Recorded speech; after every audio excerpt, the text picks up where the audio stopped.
Is anybody else who's working for Just Eat as a self-employed contractor starting to feel a little bit like a worker or even an employee? Hi Gemini, what is the definition of a self-employed person in the UK? In the UK, there isn't one single, straightforward legal definition of a self-employed person that covers all aspects of tax and employment law. However, the general understanding and the factors that HM Revenue and Customs, HMRC, and other bodies use to determine self-employment revolve around a person running their own business and taking responsibility for its success or failure. Here are the key characteristics and indicators that suggest someone is self-employed in the UK. Running your own business. This is the core idea. You are your own boss. Rather than working for an employer. Responsibility for success or failure. You bear the financial risks and rewards of your work. If you do a bad job, you're responsible for fixing it, often at your own expense. Control over your work. You decide how, where, and when you do your work, within the terms of any contracts with clients. It became a bit long, but it went on to talk about pricing and all sorts of other stuff. But I feel like that bit that I showed you there was very important. So it's talking about you being able to choose where and when you want to work. Obviously, I feel like this is now becoming not so much of a thing with Just Eat.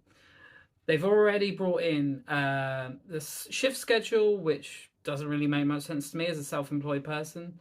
And now I feel like they're performance managing us to a point where we are forced to do whatever they want us to do. And now in a recent update, they have added this to a lot of people's apps. I've not had it on mine yet, but I have seen it a lot. And I just want to go through it with you and just see how, firstly, fair it is, and secondly, try and unpick what it means, and thirdly, see whether it really fits within a self-employment model. It is key to point out that Just Eat being Just Eat, there has been no information that has gone along with this. Communication is key, after all. So it says top-up promotion, how it works. Maintain at least an 80% acceptance and you're guaranteed a minimum total earnings, transit paid plus tip for each order you complete. The guaranteed minimum varies by delivery zone. Your acceptance rate is the percent of orders you accepted and completed of the last 10 offers received. Now, a lot of people are saying that they think this means that we're going to get more money if we keep our acceptance rate over 80%. The way that I'm reading this is that they are saying if you don't maintain an acceptance rate of over 80%, you will not receive the full fee. That's the way it reads to me.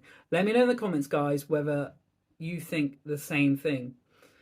But I feel like this is not very fair because this is trying to force us into doing orders that we wouldn't necessarily want to do. It doesn't fit in line with how any of the other platforms are working. You know, with Uber and Deliveroo and Stuart, you can accept, reject, however you want. There's no, okay, you've rejected, so now you're going to be penalised in some way. The acceptance rating in itself, I feel like, does not fit within the self-employed model. The shift planner, I feel like, does not fit really within a self-employed model. And this one, it really, I feel like, does not fit within the self-employed model because essentially what they're saying is if you do not do the work that we assign to you, you will be paid less.